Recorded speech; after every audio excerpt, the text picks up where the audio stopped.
My name is Lena Ray. I live alone in a cabin at the edge of the forest, and I haven't had a full night's sleep in 6 months.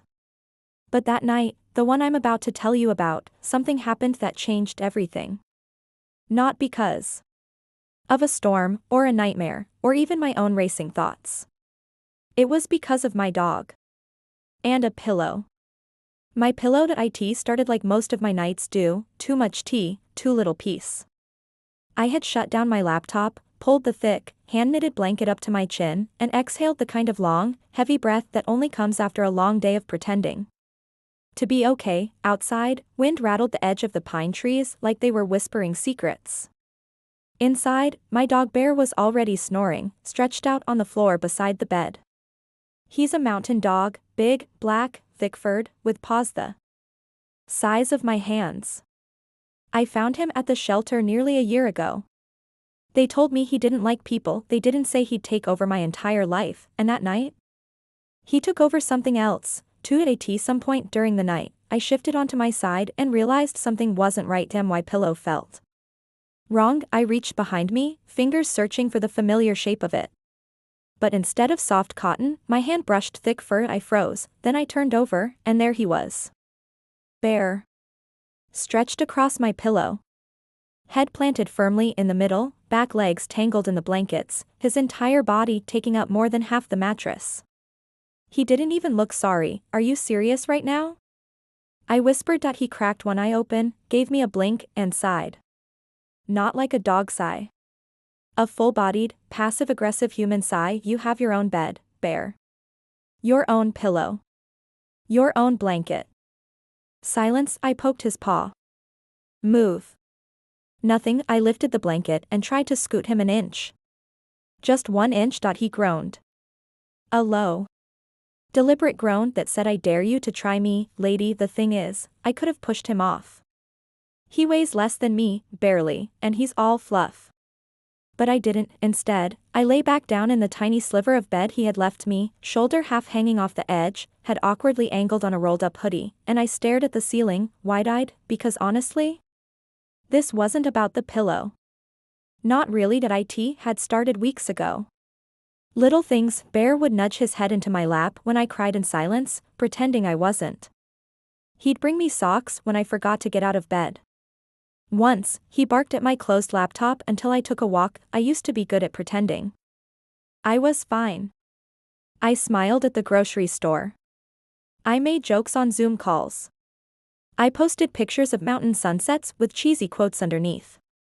But Bear saw through everything, and now, it seemed, he had taken it upon himself to insert himself into the last remaining space I called mine. My pillow. I lay there for maybe an hour, staring at the ceiling while he snored softly beside me. I could feel the heat of his body against my neck. He smelled like damp fur and pine needles. I whispered, You're a menace, you know that? He snorted, somewhere between exhaustion and surrender. I found myself smiling, which was weird, because I hadn't smiled like that in a while, not the kind that slips out when no one's watching. I shifted closer to him, careful not to disturb the royal canine who had claimed my throne. And as I did, something strange happened. Bear lifted his head, looked at me, then he rested his chin gently on my shoulder. And no growl. No protest, just warmth. Wait. Connection. I don't know when I fell asleep that night. All I know is that it was the deepest, most peaceful sleep I'd had in months. I didn't wake up once. I didn't have the usual dreams where I'm falling or running or forgetting something important, and when I woke up, Bear was still there. Still on the pillow. Still half on top of me, but this time, I didn't want to move him. Later that morning, as the sun broke through the heavy curtains and cast gold across the wooden floor, I sat at the edge of the bed and watched Bear stretch with an obnoxious yawn. You stole my pillow, I told him. He wagged his tail once, and you refused to move. Another tail thump. You're lucky you're cute. He trotted over to me, tail wagging like a metronome, and rested his head on my knee, and for the first time in a long time, I didn't feel like the world was too heavy. I didn't feel so alone in that house, on that mountain, in my skin. That night was the beginning of something I didn't have words for then. All I knew was, a dog had taken my pillow. And maybe, just maybe, He had given me something in return. I don't lose arguments easily, at least, not with people, but Bear? Bear was something else. The next night, I decided things would be different and no more shared pillow. No more fur in my face. No more drool on my favorite duvet cover. It was my bed. My pillow. My rules, and I was ready for battle. I set the stage. Like a military operation. Fresh pillowcase? Check. Bear's own bed freshly fluffed with 2 blankets and an extra pillow I'd spritzed with lavender spray? Check. Dog treat bribe? Triple checked. I waited until he finished his evening patrol around the yard, his usual routine of sniffing every single bush, staring into the woods like a ghost might be hiding there, then trotting back up the porch like he'd saved the world. Tonight. I told him as he padded in, you're staying in your bed. No arguments. He wagged his tail. The slow kind. Calculating at I brushed my teeth. I watched him through the mirror. He curled up politely in his designated bed in the corner, resting his head on his paws like a textbook good boy. A perfect, I said, genuinely impressed. He closed his eyes. I exhaled in triumph. By the time I crawled into bed, the room was quiet. The kind of quiet that makes you believe peace is possible. I turned off the lamp, pulled the blanket up, and tucked my pillow firmly beneath my head. Finally. Order until I heard the sound, that soft, unmistakable sound, thump, thumped up Bear's tail, hitting the floor. My eyes opened in the dark. Don't. You dare. Silence, then, the rustle of fur. The slow patting of paws, and before I could sit up, a heavy weight landed on the bed beside me, not beside but on. Bear, in all his unapologetic glory, had launched himself back onto the bed with the precision of a Navy SEAL. In 2 seconds flat, he was back in position, half on my pillow, half on me, the rest sprawled across the blanket like it belonged to him. I stared at him in the dark, mouth open. You're kidding me.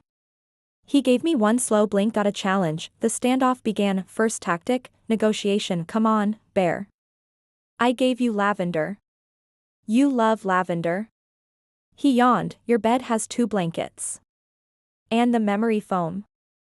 He exhaled hard, like my sales pitch. Bored him. I reached for the emergency backup plan, the good treat. Dried duck, his absolute favorite. He sniffed it. Stared at it. Then laid his head deeper into the pillow. Ignoring me completely. You manipulative furball. Silence. Second tactic, physical persuasion. I hooked my arms under his body and tried to lift him gently. No luck. He went completely limp. Dead weight. Like he had just given up on life. Stop playing possum. His tail gave one defiant wag. Third tactic, psychological warfare. I turned my back to him and whispered dramatically, fine. I'll sleep without you. All alone. In the cold. Abandoned. No reaction. You're breaking my heart, Bear. Nothing. You're literally sleeping on it. Still nothing. I turned around and found him smiling. Tongue poking out slightly, eyes half closed in contentment. Like he had won.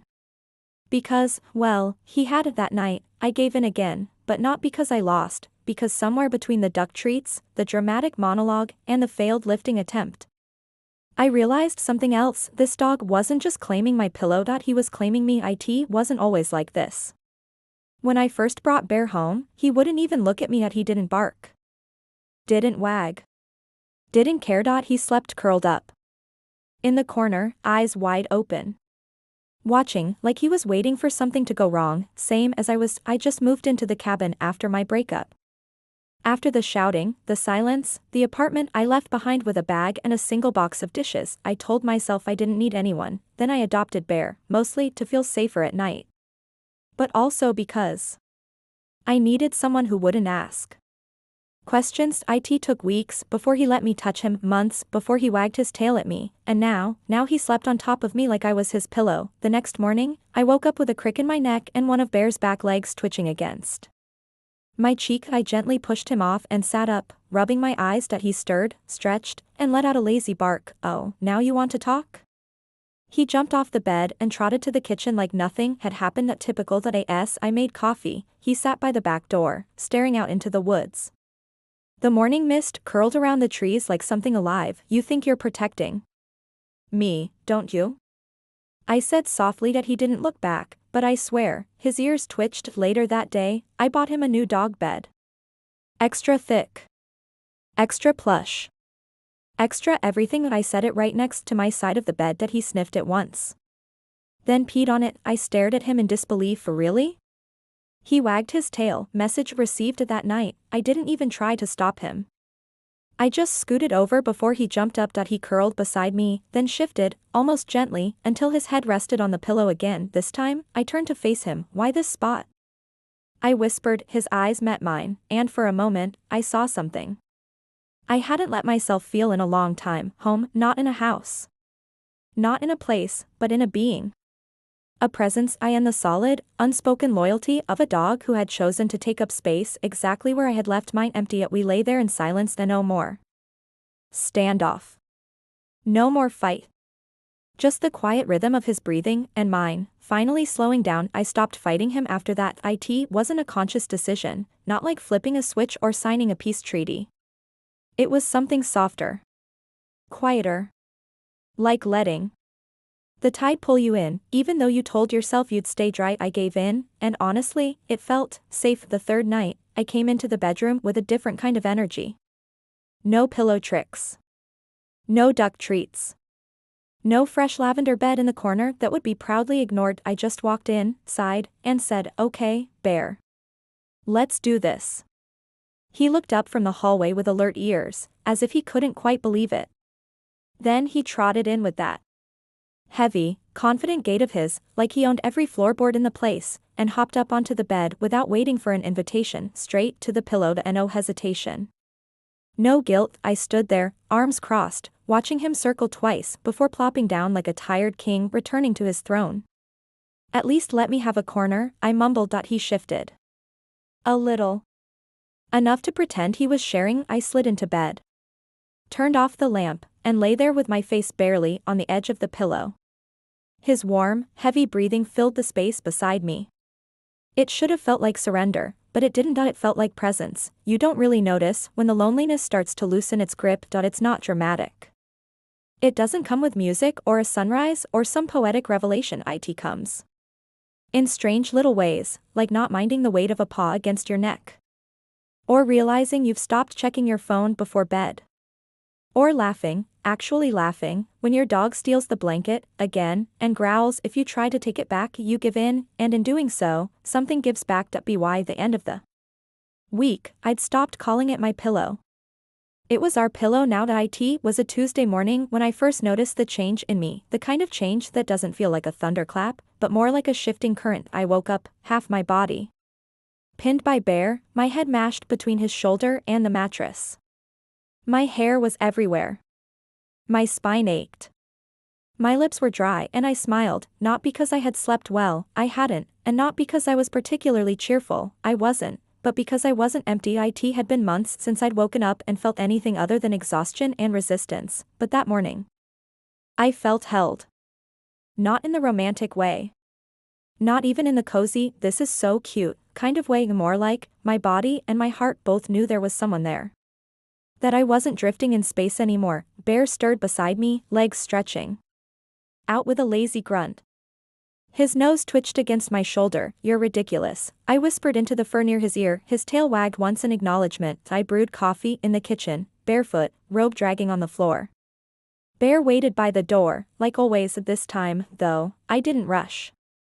I opened the door slowly and stood there a while, letting the morning air hit my face. The forest smelled damp and sweet. The sun filtered through the trees like golden mist. And for the first time in a long time, I wanted to be outside. To move. To breathe. To live. Bear took off toward the edge of the woods, tail high and swaying like a flag. I followed, but we didn't go far, just to the edge where the trees thinned. And the moss was soft. I sat down on a fallen log. Bear came and rested his head on my lap. I brushed my fingers through his fur, slow and quiet. "Do you even know what you've done to me?" I asked. His eyes blinked slowly. "Do you know how hard I worked to build that wall around me?" A leaf fell. A bird sang. The wind moved through the branches like a lullaby. And then you just barged in. Took the pillow. Took everything. Bear huffed. I'm serious. I had it all under control. I had the silence, the distance, the whole I don't need anyone routine down perfectly. He nudged my leg gently with his snout. And then you lay down on my pillow like it was yours all along. Like I was yours all along. I didn't cry, but the words trembled. You're not supposed to fix me, you know. But maybe he wasn't trying to fix me, maybe he was just staying. That evening, I sat on the floor in the living room with an old photo album. I hadn't opened it since the move. The first page showed a younger version of me. Laughing. Wrapped in someone else's arms. A boy with light eyes and a camera around his neck. My ex. I paused, hand resting on the corner of the page. Bear came over and sat beside me, uninvited but welcome. He looked at the photo. Then at me. I closed the album. Not tonight. He stayed beside me, pressed close, like a furry punctuation mark to my silence, and in that stillness, I knew this was healing. Not loud. Not fast. Not neat, but steady. Patient. Present. Just like Bear. That night, we got into bed as usual. I didn't even pretend to claim the pillow first. Bear beat me to it by 5 seconds. I laughed as he flopped down sideways, tongue lolling out slightly like he just finished a marathon. I curled beside him, resting my cheek on his shoulder. This time, not the other way around. The room was quiet. The kind of quiet that holds you gently, not the kind that makes you feel forgotten. You can have the pillow, I whispered. His tail flicked once. You can have all of it. He stayed perfectly still. I'm not giving up, I said, closing my eyes. I'm just letting go. And in that moment, with his warmth beside me and the weight of everything slowly fading from my chest, I realized something important. Sometimes, giving in isn't weakness. Sometimes, it's the bravest thing you can do. The night it happened, I came home later than usual. Not that anyone was waiting for me, except Bear. Always Bear, but that evening, the house felt still. Like something had shifted in the air while I was gone. The kind of shift you can't explain, but feel anyway. In your shoulders, in your ribs, in that little pit behind your heart. I dropped my keys into the ceramic bowl by the door. Kicked off my boots, and stood in the dark hallway for a moment. Bear? I called out softly. No sound, no tail thumping against the wall. No enthusiastic bark. No toenails skittering across the wooden floor, just silence, and suddenly, I didn't like it that he wasn't in the kitchen, not in the hallway, not by the back door or curled in his usual spot by the fireplace. I found him in the bedroom. Lying in the corner. On the floor. Alone. My bed was untouched. My pillow, untouched. That was the part that got me. It was still perfectly placed, fluffed, centered, waiting for something that didn't come. Hey, bud, I said, kneeling beside him. He lifted his head slowly. His eyes were calm. But there was something off. Not pain. Not fear, but distance. You okay? I asked, running a hand through his fur. He blinked at me. His tail wagged once. But he didn't move. He didn't even glance at the bed, and I didn't know what to do. That night, I went to bed alone. For the first time in weeks, the pillow was mine again, all mine, and I hated it. I lay still in the dark, waiting for the familiar weight beside me. For the warm breath against my neck. For the shift of fur and paws as he claimed what I had already surrendered, but he didn't come. He stayed curled in the corner, quiet, still. I didn't sleep. By morning, I was exhausted and vaguely ashamed of how badly I missed the pressure of a dog stealing half my bed. I found Bear by the window, watching the forest again. You didn't want the pillow last night, I said flatly. Yet he didn't respond. Of course not, but I stared at him like he might explain anyway. I thought you liked it. I thought it meant something. He turned and nuzzled my knee, as if to say I'm here, aren't I? And yet, the day dragged on in a blur of unfinished coffee and listless scrolling. I kept checking the bed, like the pillow might shift on its own. Like Bear might suddenly leap back up there and reclaim it like nothing had changed, but he didn't. That night, the silence was worse, because it was a choice now. He didn't want the bed. He didn't want the pillow. He didn't want to be with me. I tossed and turned for hours. At one point, I sat up and whispered, did I do something wrong? The only answer was the wind outside and Bear's slow, even breathing from the floor. I turned to the pillow. My pillow, too soft. Too cold. Too empty. I pressed my face into it and let the ache come, not the kind that makes you sob. The quieter kind, the kind that sits just beneath your ribs, pulsing, the kind that whispers, "You're alone again." Sometime around 3 a.m., I gave up on sleep and shuffled to the kitchen to make tea. Bear didn't follow me. I stared out the window while the kettle hissed. "You always took what you needed," I murmured into the dark. "Now you're leaving it behind." "Why?" The steam curled in the air like ghosts. Why? The third night, I'd had enough. If Bear didn't want the pillow, fine, I'd bring it to him. Maybe it was silly. Maybe even pathetic.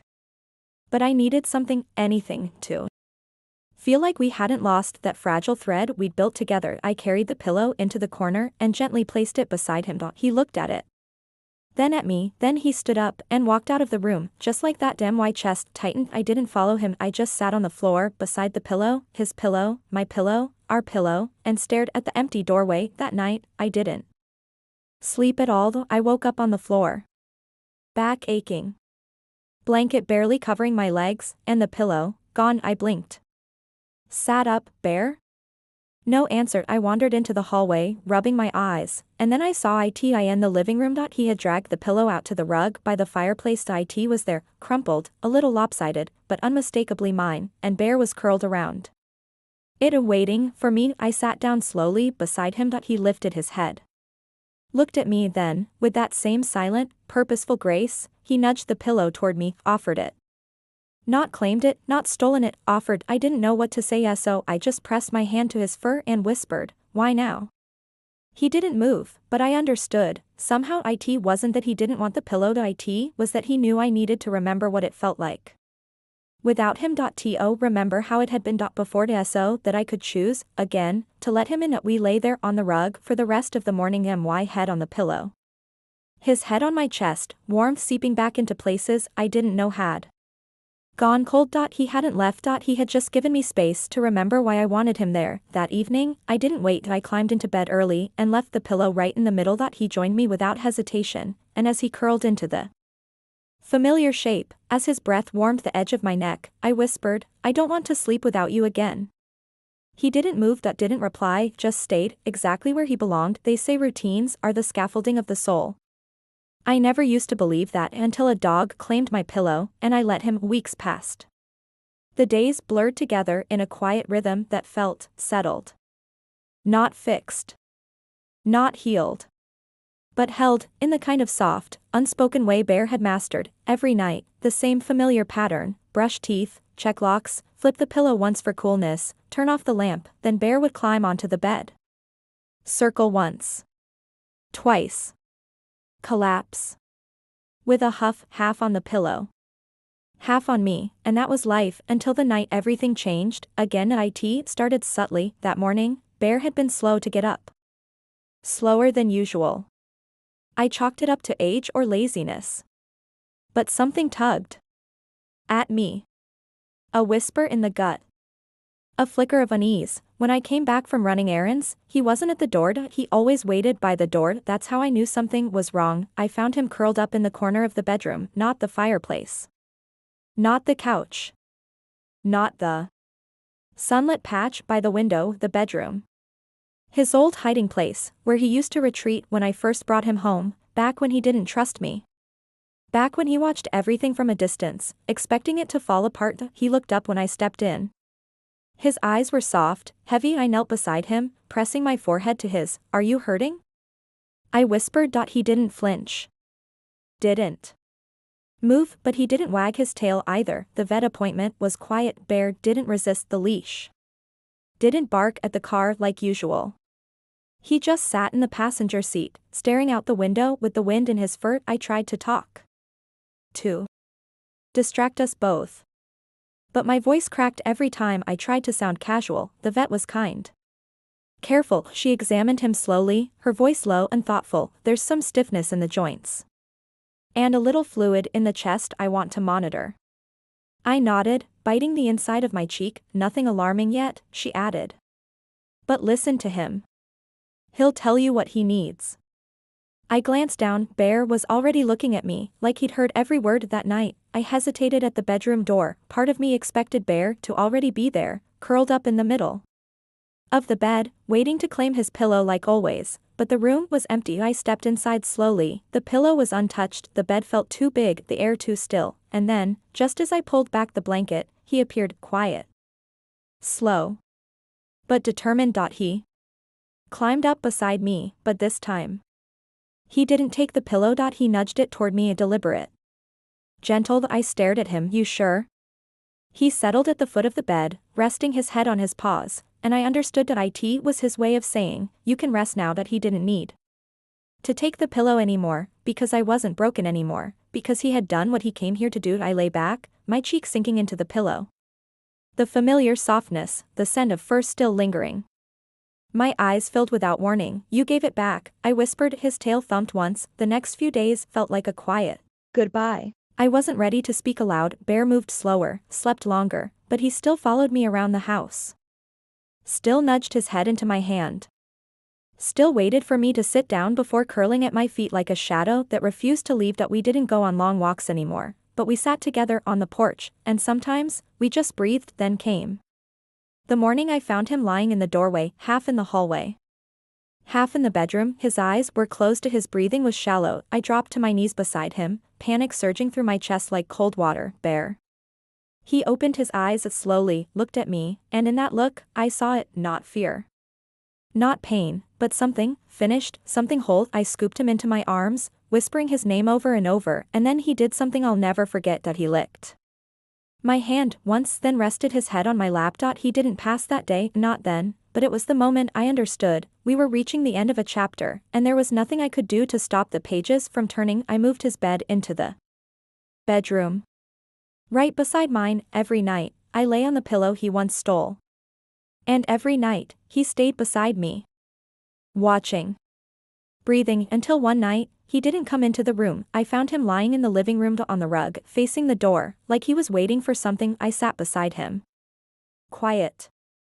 Still. He leaned into me, and I knew that he wasn't waiting for something to come. He was waiting for me to be ready to let him go. The final night, I carried the pillow out to him. I placed it gently beneath his head. He blinked at me once, then closed his eyes, and this time, I didn't cry. I just whispered, thank you, and stayed beside him until morning. Bear passed in his sleep, peacefully, softly, wrapped in the scent of the pillow he had once claimed, and the heartbeat of the woman he had once saved. That it's been 3 months. The house is quiet now.